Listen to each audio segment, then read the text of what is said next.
Welcome to the official American Snuff Company Field to Factory Tour of moist snuff tobacco products. You folks should know that the American Snuff Company produces the very finest smokeless tobacco available. And though our products speak for themselves, we wanted to prove it to you by showing how much care goes into our tobacco products.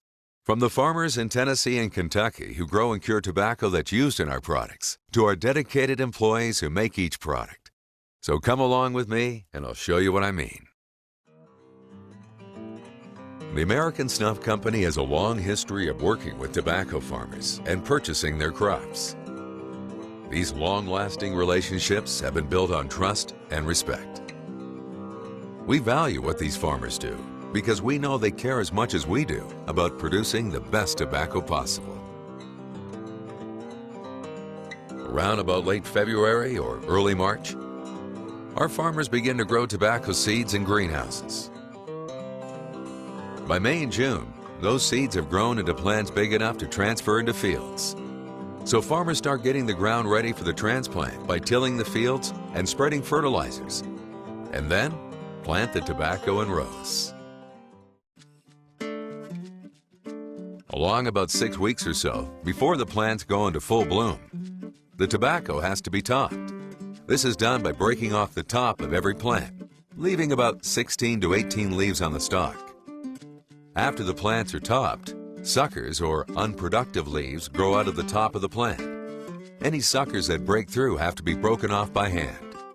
The peak growing season is June and July, when the broad green leaves are nurtured by the sun and rain.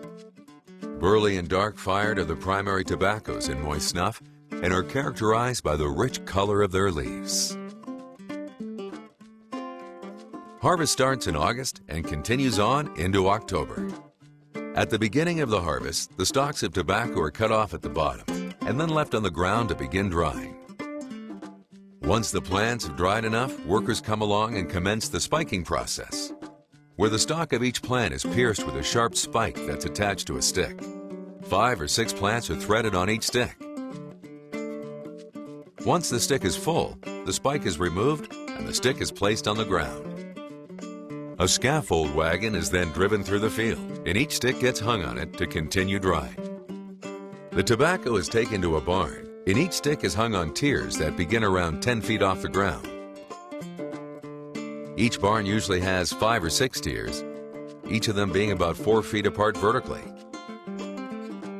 The tobacco has to hang on the tiers for 2 or 3 days before the curing process called dark firing can begin. When the tobacco's ready, the dark firing is begun. Hardwood slabs are laid down to cover the barn floor. Sawdust is spread over the top of it and acts like a thermostat for the wood as it's fired. Each firing lasts about 7 or 8 days, with the total firing time being 30 days.